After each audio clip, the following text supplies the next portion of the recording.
Today, we're coming to you from my rooftop in Phnom Penh, Cambodia. We've been wandering around Cambodia with Aunt Renata.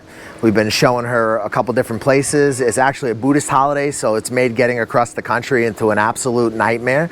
Today, I'm talking to the aunties and uncles out there who are looking to retire overseas, potentially in Cambodia or other parts of Southeast Asia. And we're gonna get Aunt Renata's very, very green opinion on Cambodia, but she's only been here for a couple days now. We're going to talk specifically in this video about Siem Reap, and then we're going to have a video a little bit more towards when she leaves, where we talk about the entire experience and her opinions on Cambodia, etc., etc. So I'm going to start off by introducing Aunt Renata to you guys. If you haven't seen her in previous videos, she's from Bay Ridge, New York. She's living in California. She can't stand California, so she's trying to retire overseas, and we're kind of, you know, acting as someone who can kind of facilitate for her and helping her out, but she's family. So we want to get her opinion on, as someone from the States who's looking at going abroad, what she would think of Siem Reap City in Cambodia. Hi there, I am Aunt Renata, born and raised in New York, and I am here visiting family in Phnom Penh, but I will give you my opinion of Siem Reap. When I first arrived, it was nighttime, and I just knew it was beautiful, and it was just dark out, and I could say, oh, the vibe here, you know, we walked down Pub Street, lots of energy, bars, restaurants. It was really cool. The next morning I woke up and saw this beautiful little city, Siem Reap, and I definitely think that it would be a place, even though I was only there a few days, that I could possibly retire. I thought one of the most beautiful parts of Siem Reap was that it was so close to Angkor Wat, and so I did go to the temples there, and it was really magnificent. But getting back to Siem Reap, what a great food scene. The costs, everything, really inexpensive. I mean, you could feed 3 people and get all different plates for like under $30. So me being a foodie that I am, I really loved that there were so many restaurants and really good food. Nightlife, massages are like $8 for 60 minutes, and so it was really a nice experience. We also ran into one of Jay's clients that relocated with him, and he was like so happy, and he relocated to Siem Reap and has a nice apartment, and he is really very happy to be in Siem Reap. So I definitely say kudos for Siem Reap. So how did you feel about safety and security in Siem Reap? How did you feel about moving around with the transportation and things like that? So I think the transportation was very easy in Siem Reap. Basically got around by tuk-tuk. You know, you need to download the Grab app, which is like an Uber app, and you can get various different sizes of tuk-tuks. So, but very inexpensive, and they come very quickly, the tuk-tuks, and or you could even walk. It's definitely walkable. You know, at first I was a little confused and I got lost, but I found my way, and you know, I think if you get lost, you just order a Grab, and so the transportation was easy, and you know, it's just a beautiful city, very green, lots of trees, and you know, it's very pleasant walking around, and people seem very friendly. So I think that it's a little more easy to get used to Siem Reap than Phnom Penh. Phnom Penh is busier, bigger city, lots more traffic, but still the pace is pretty laid back when you compare it to other Southeast Asian cities like Saigon. Safety, I think, was definitely okay in Siem Reap. I didn't feel like I was unsafe at all.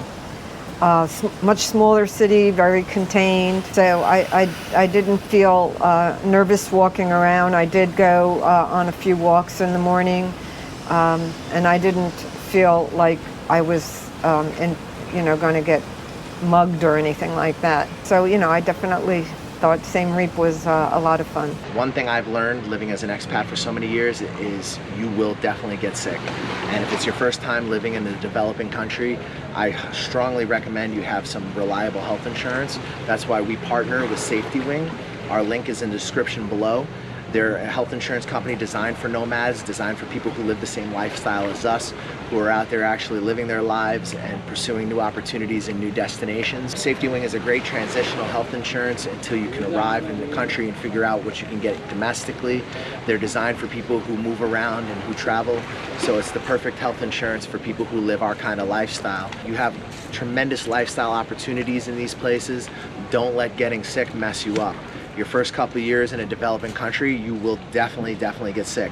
And having a reliable health insurance can be the difference between spending thousands of dollars or coming away pretty clean. What kind of person do you think would like to live there? One thing I'll say up front is that everywhere in Southeast Asia, there's various different lifestyles available to you at different prices.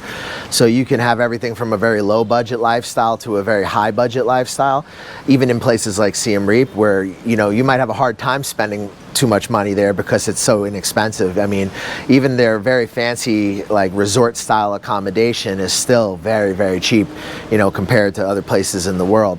But what kind of person do you think would like it? I mean, finances aside, personality wise, what do you think would be the archetype of the retiree that prefers Siem Reap over other possible popular retirement destinations? Well, as far as a retiree, what kind of person would gravitate toward Siem Reap? I would think somebody looking for very relaxed, not too much crazy city energy, somebody that is just looking for a relaxed, mellow lifestyle. But also you've got pub streets, so if you are into the nightlife, you've got that as well.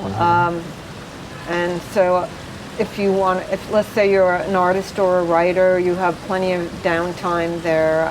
Cost of living is really inexpensive. I was talking with one person who said he's got this amazing apartment for like $500 a month. So, between the low prices for food and the inexpensive rent, you would definitely have a relaxing retirement if you were on a budget. And even if you weren't on a budget, it's still so close to Angkor Wat and the beautiful temple ruins. And so you could have as much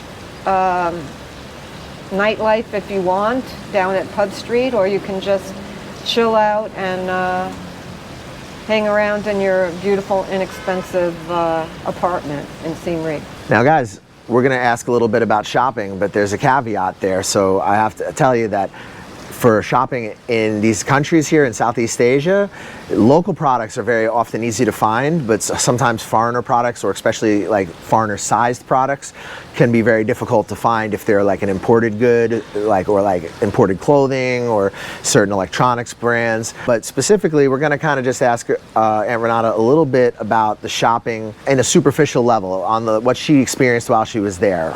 It's going to be a lot of tourist stuff, so it may not be reflective of what you're going to buy as an expat. She wasn't like shopping Panasonic, TVs. She was, checking out the market and stuff, right? So that's what we're going to talk about. The shopping in Siem Reap was a lot of fun. There's a lot of local markets, and they have all these different stalls, and they have anything from food to t-shirts. I bought a couple of t-shirts for $3 each, good quality.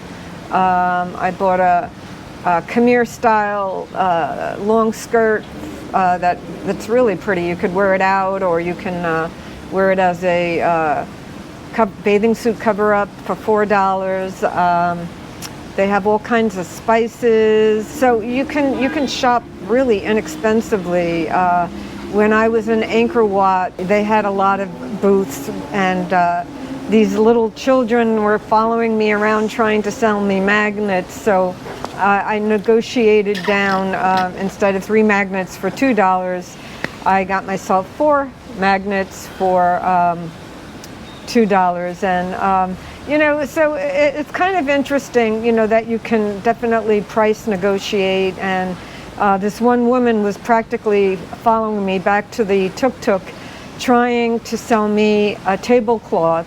And it started at something like $30. By the time I was ready to get into the tuk-tuk, it was like down to $8. And I thought she was about to climb in the tuk-tuk with me and not leave me alone, but it's fun, and you can definitely shop and get larger sizes if you need. If you're tall and a bigger person, they have anywhere from small to 3XL. So I definitely thought it was an interesting experience and fun experience, and it certainly did not break the bank shopping in Siem Reap. All right, so Aunt Renata's opinion on retiring in Siem Reap seems to be a positive one.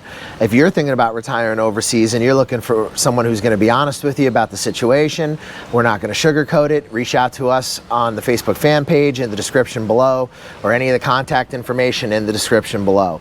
We have a lot of content on Cambodia. We have a lot of content on other parts of Southeast Asia. We really have been out here for a number of years and started out as English teachers and kind of clawed our way up to our own little business. We have friends who've been living in this country for 15 years, 20 years, business owners, foreigners who've managed to acquire land. I mean, there's a lot of opportunity in Cambodia if you're looking to invest, if you're looking to retire, if you're younger and you're looking to expand your runway for a project. You can always teach English out here and slowly but surely try to get a project going. If you're not looking for much out of life at all and you just want an easy life, you could also just teach English and float by out here. The salary is not going to be really great. I mean, you'd make more money in Vietnam, but in theory, it's really possible. It's a very easy country to get on. The cost of living is affordable, and Siem Reap is probably one of the cheapest cities in Southeast Asia. One of the best foot massages I've ever had in my entire life was from some kid for like $3 in the night market, like 11 years ago in Siem Reap, with the wooden stick. It was just crazy good foot massage, and even now you can go into a regular massage place that actually has air conditioning for $3 for a 30-minute foot massage, and then $5 for like body, $8 for oil. So you can have a lot of things that will add to your quality of life. Like massage really will extend life and is very good for your body. I do a lot of Brazilian jiu-jitsu, so my body is going through a lot of trauma. So I do rely at least a couple times a month on a reliable, good massage. Cambodia is one of the harder countries to find reliable, good massage, but Siem Reap is not. Siem Reap, it's very easy to find a good massage in Siem Reap for a good price. There's Western restaurants where the prices will be kind of medium to moderate. Then there's also, local Khmer food and Khmer food made for Westerners. Most of the markets that you saw are not really local markets. They're more tourist markets, but there are local markets where you'll be able to buy produce and whatever else you need to. And it's a small town, so you'll probably get to know your fruit lady. It's a lot different than coming to a place like Saigon, Phnom Penh, these large Asian mega cities. Places like Siem Reap, the culture is still very strong. If you're thinking about having some sort of health insurance before you can establish a local provider, we have a link in the description below for Safety Wing. They're a good option while you're transiting and you're trying to figure out what country you ultimately want to settle down in. Feel free to click that link if you need some low-cost, reasonable health insurance to travel with. If you're thinking about moving out here and you're serious about living in Southeast Asia, but you have concerns about visas, scams, problems, potential shortfalls, please reach out to us on the Facebook fan page or any of the contact information in the description below. And we have an expat relocation service. We do hourly consulting. We also do packages where we can provide you with contacts for everything from under-market rentals to visas, with fast service for less than the official price. I mean, you get put into our network, and for a lot of people that gives them peace of mind when they're coming to a new country. They can also reach out to us for advice, where to buy things, where to shop, because eating and staying healthy in this country can be a little complicated because it is a developing country. So it is important to know where to eat clean food, and it is important to understand how the medicine and the pharmaceutical system works here. So we're a resource to people who are just looking to have a stress-free relocation. If you enjoyed the content, please smash the like button, please ring the bell, please hit subscribe. We appreciate that, and make sure you stay in school. Thank you for watching, Auntie and Uncle. And for all the little nieces and nephews out there, let me know. We got those teaching jobs in Southeast Asia you want. Are you thinking of living, investing, buying property, buying land, working, or spending any significant time in Cambodia, Cambodia is an amazing country that offers a wide range of different opportunities for someone who has an open mind. If you're thinking about coming to Cambodia for the first time, we offer a consulting service for people who are looking to have everything done for them before they arrive. They want their housing contacts, their employment, their consultants, whatever they want to find in the country, they want it set up. That's what we do for you. We make it easy so that you don't have to worry about scams, problems, or other pitfalls that new expats face in this amazing country.